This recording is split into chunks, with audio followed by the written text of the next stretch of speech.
Hello, everyone, and welcome to Lesson 5 of Unit 5. We are just finished with our quiz, and we are getting ready for the second half of the unit. Today, we are getting on to the topic of equations with variables on both sides. So this is useful for when we're comparing two opposing companies.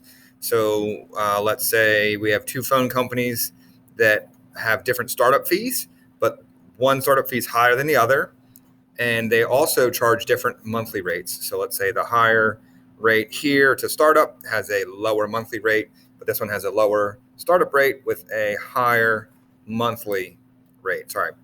Startup fee. So this one has a higher startup fee but lower monthly rate. This one has a lower startup fee with a higher monthly rate. So we're going to try and find out when it's cheaper to go with one company or the other.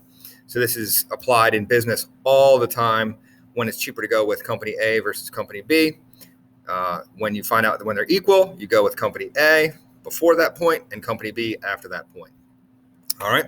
So let's start with just figuring out how to solve these equations, and then we'll talk about application.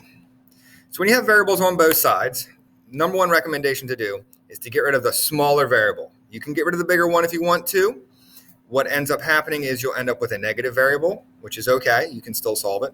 But I always recommend getting rid of the smaller variable, whether it's negative or positive. It doesn't matter. But I'd get rid of the smaller one because it makes it a little easier to solve. So in this case, we have 5x and 7x. What we're going to do is we're going to get rid of the 5x because it's smaller than 7x. The opposite of positive 5x is negative 5x. Do that to both sides. Those cancel. You get 4 equals 2x. Okay. Now, how do I undo times 2? We divide 2. Looks like a plus, but it's not. I promise. It is a divide sign. These cancel. Whoops, missed it there. So we get x on the left-hand side.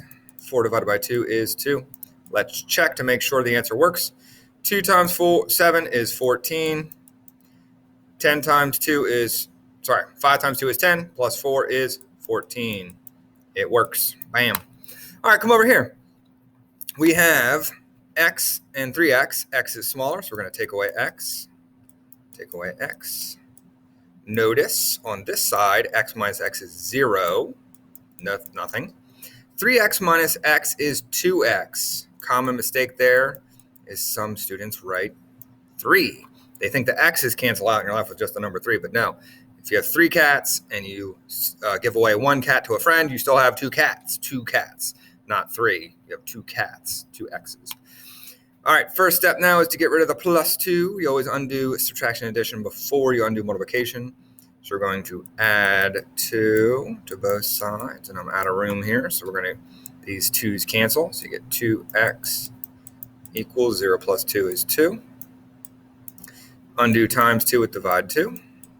And x equals 1. Check it. 3 times 1 is 3, minus 2 is 1, x equals 1. Boom, it works. On we go. Decimals and fractions are no different.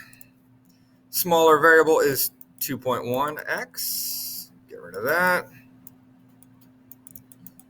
Okay, those cancel. You get 3 equals x, right? 3.1 minus 2.1 is 1x. All right, this one looks pretty easy. Undo minus 2 with plus 2. Plus 2. X equals 5. All right. For time's sake in the video, you're going to have to trust me that this works out. I don't feel like doing 2.1 times 5 and 3.1 times 5, but you can trust me. It is the right answer. That my features are over there. All right, over here, we have quarter and 3/4 and a half. 1/2 is smaller than 3/4. So minus a half p. Half p. So here we get a negative 15. Be careful. Don't get rid of that negative. Over here, 3/4 minus a half is 1/4 p. Okay. Now, start working on this side. The opposite of minus 3 is plus 3. Plus 3. So you get negative 12 equals 1/4 p. The opposite of times 1/4 is divide 1/4. Divide 1/4. And you get p equals